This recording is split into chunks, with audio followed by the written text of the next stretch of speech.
The marmot crawled out of its burrow long before dawn, nose first, whiskers trembling as it probed the air.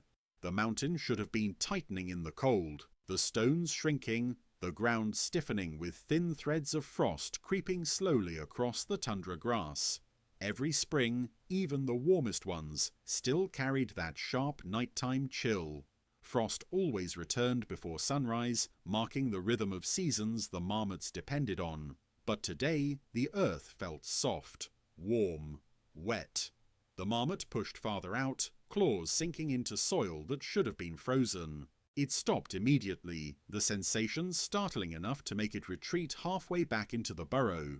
It sniffed again. No frost, no icy crust, no whisper of freezing wind coming down from the peak. The world was warm in a way that felt wrong. It stepped fully outside, eyes adjusting to the blue-grey half-light. Patches of snow clinging to the slopes above were melting even now, long before the sun touched them. Thin rivulets streamed down the rock surfaces, dripping steadily, too steadily. These melt trails usually froze again each night, creating delicate ice layers marmots used to lick for moisture. But the water stayed liquid, running with unnerving persistence. The marmot looked toward the summit. Dark stone glistened where snow had retreated overnight. Retreated, not refrozen. That wasn't how mountains behaved. It stood upright on its hind legs, scanning the ridges. Usually at this hour, pikas screeched from rocky piles, announcing the cold. Today the rocks were silent. A single pika darted out, sniffed the soft ground, then fled back under a boulder as if the warmth itself frightened it. A raven landed nearby, feathers puffed from instinct rather than necessity. It picked at thawing earth, confused by insects emerging too early. It cawed once, and the call rang strangely, not crisp, but muffled by warm, dense air. Even sound felt heavier. The marmot waddled toward a patch of alpine grass. Thin frost crystals should have coated each blade, making them shimmer. Instead, the grass glistened with moisture, not ice, but warm dew. Dew that should not exist at this elevation in the pre-dawn hour. The marmot sniffed again. The air carried no cold bite, only the smell of wet soil and melting snow. It rubbed its cheek against a rock. The stone should have been freezing. Instead, it radiated a gentle warmth that unsettled the marmot so much it pulled back abruptly. Something was holding heat inside the mountain, preventing it from breathing out the cold of night. As the marmot investigated the rocks, a muffled rumble echoed from above. It froze, ears pricked. The sound didn't have the sharp resonance of cracking ice. Instead, it was dull, softened, like snow collapsing on softened ground. A small avalanche slid down a nearby slope, not triggered by weight, but by thaw. The snow simply sagged and let go. Avalanches weren't supposed to happen at night when temperatures fell, but temperatures didn't fall tonight. The marmot scurried to a vantage point and stared. The entire upper ridge was sweating, melting faster than ever before. Water dripped from edges like tears. A waterfall that didn't belong to springtime roared unexpectedly to life. Birds circled uncertainly above, trying to choose perches on rocks that were slick and unstable. Then the marmot sensed movement behind it. Humans. 3 of them. They approached slowly, carrying metal cases and instruments. The marmot lowered itself, blending into a shadow cast by a lichen-covered stone. It watched as they set up their equipment, pointing strange devices toward the summit. "Ground temperature hasn't dropped," one murmured, scanning a screen glowing in the dim light. "But the air temperature did," another replied. "There's a full 10-degree difference." "The surface should have refrozen." "Yet it didn't," the third said, kneeling to check the soil. "The heat is coming from the ground. It's radiating upward all night." The marmot didn't understand their words, but it understood the tone. Concern, confusion. One of the humans scraped a thermometer along the stone. "This is insane. The rock is holding yesterday's heat like it's trapped." The marmot pressed its paw to the same stone. Yes, trapped. Held, refused to release. It moved toward a grove of low alpine shrubs. Normally these bushes curled inward during nightly frost, conserving moisture, but tonight their leaves were limp, overhydrated, drinking meltwater that came too early and too steadily. If the frost didn't return soon, these plants would bloom prematurely and die when spring's true chill finally struck. A mountain goat appeared on a ridge, staring down at the landscape. Its coat should have been tipped with frost crystals, but it was bone dry. It pawed the ground, confused. The goat depended on predictable freeze-thaw to navigate cliffs safely. Warm nights made rocks slippery and unstable. The marmot watched as the goat attempted to climb toward a ledge, only for a slab of thawed stone to break loose under its hooves. It leapt away in time, but the slab shattered below, sending echoes that sounded too soft, too dull. Everything sounded wrong. Everything felt wrong. The marmot approached a familiar boulder where meltwater usually refroze into clear, delicate ice curtains. Now it dripped steadily. The marmot licked it, expecting a cold shock, but tasted lukewarm water. It blinked in confusion. Lukewarm water on a mountaintop at dawn? It backed away quickly, shaking droplets from its whiskers. The humans continued working, placing sensors directly into the soil. One read from a handheld device. The subsurface temperature is rising. We're seeing heat pockets under the permafrost. Permafrost shouldn't be thawing at night, another said, voice tight. But it's not refreezing anymore, the third added. The frost isn't coming back. The marmot felt a strange fatigue seep into its body, not exhaustion, but the absence of cues. Marmots relied on frost patterns to regulate their spring activity. Without frost returning at night, their instinctive clocks drifted. They woke too early, foraged too long, rested too little. Around the basin, more marmots appeared, blinking in the warm dimness, unsure. Some dug through soft soil looking for roots, but roots were drenched with meltwater and tasted wrong. Others stood upright, listening for predators, but sharpened sound could not travel far in warm, dense air.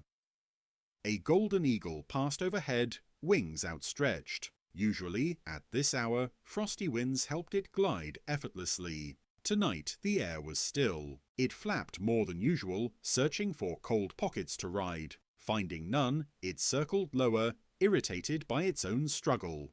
The marmot watched it warily. The sky brightened, but frost still hadn't crept back.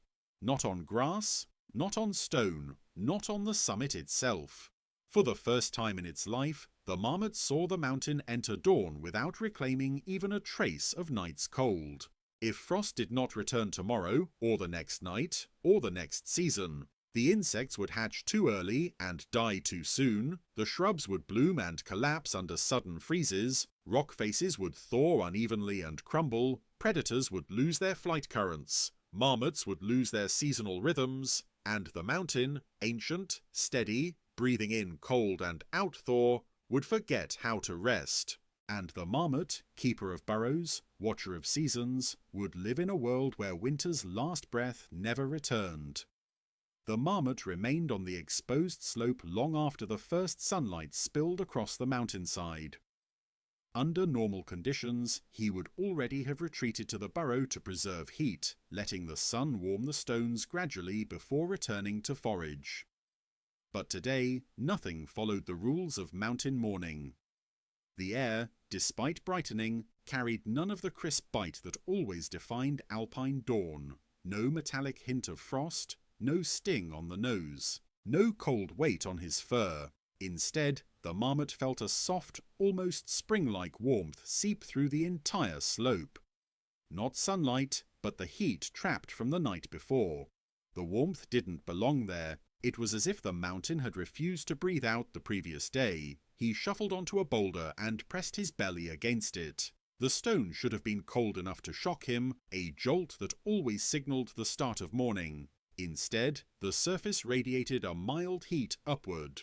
He lifted himself quickly, unsettled, and scurried across the rocks toward a patch of remaining snow. The snow was wrong too. It sagged under its own weight, collapsing in shallow folds, melting faster than the sun could explain. Thin streams of water trickled out from beneath it, not icy meltwater, but lukewarm trickles. The marmot lowered his head to drink, and the warmth startled him. Meltwater at this hour should have been close to freezing, crisp and sharp on the tongue. This tasted flat, too warm, almost stale. He pulled back, whiskers bristling. Around him, the mountain began to wake in its strange, altered way. Picas darted from rock crevices earlier than usual, confused by the lack of cold. They squeaked short alarm calls, but the sound was swallowed almost immediately, dampened by the warm, moisture-heavy air hanging low on the slope, air that shouldn't exist at this altitude. Even their calls sounded exhausted, stripped of their crisp high notes. Above them, the mountain goat from earlier navigated a ridge. Its hooves slipped slightly against thawing stone. Usually morning freeze strengthened the rock, locking fragments in place. But without frost, the stones crumbled under light pressure. The goat paused, stamping twice, confused by the delicate grip the cliff suddenly offered. One misstep sent several rocks tumbling down the slope. The marmot expected the clatter to echo sharply. Instead, the rocks landed with dull, padded thuds, as though the air itself smothered sound. The marmot climbed higher, needing vantage. He reached a field of alpine flowers, small, hardy species that survived by blooming after the final frost. But instead of closed buds waiting for warmer weeks, many blossoms had already cracked open. Premature, tender petals exposed to a season that wasn't ready for them. Bees buzzed around confusedly, searching for scent cues distorted by unusual warmth. A bumblebee landed awkwardly on a bloom, its wings beating with too much force. Cold mornings normally made bees sluggish, warm mornings energized them. But this warmth came with high humidity, and the bee seemed to struggle, its body compensating for conditions it wasn't adapted to. The marmot observed it for a while, whiskers twitching thoughtfully. Then a vibration rolled under his paws. He froze, ears perked. Not thunder, not an avalanche, not another animal. Something beneath the ground shifted, a deep, slow movement, muffled and thick. The soil beneath him trembled, not violently, but insistently. A thaw-deepening crack expanded below the surface. He scrambled backward as the ground split a few centimeters, warm vapor rising from within. Warm vapor. He jumped aside quickly, heart pounding. He'd seen melt fissures, of course, but only in late-season afternoons under extreme heat. Never at dawn. The mountain was warming from the inside. As he backed away, a pair of humans crested the slope, their jackets unzipped, though this altitude should have demanded layers. One carried a thermal imager, sweeping it across the ground. Another held a device that emitted short chirps, some kind of ground sensor. The third scanned the tree line through binoculars, not for wildlife, but for structural changes in the mountain itself. The ground isn't releasing heat, one said, kneeling to examine the fissure. The permafrost melt layer is expanding upward. The marmot didn't understand the words, but he understood the urgency in their voices. "Look at this reading," another said, holding up the imager. "Last night should have dropped surface temperature below 0. Instead, it stayed above 5 degrees. Even with clear skies," the third added. "Radiative cooling didn't happen, not even a gradient." The marmot tilted his head. Gradient. Cooling. These were human terms, but the meaning was clear to him in the only way that mattered. Frost hadn't returned because the mountain no longer cooled at night. He watched as the humans moved to a larger boulder, pressing a probe into a crack. It beeped rapidly. "Subsurface heat anomaly," the first murmured. "It's retaining energy from yesterday, but far too efficiently. Something's insulating it. Or something's warming it," another suggested quietly. The marmot backed away, not liking the tone. He wandered uphill toward a perched field of snow that fed seasonal streams. But where he expected frozen white crust, he found slush.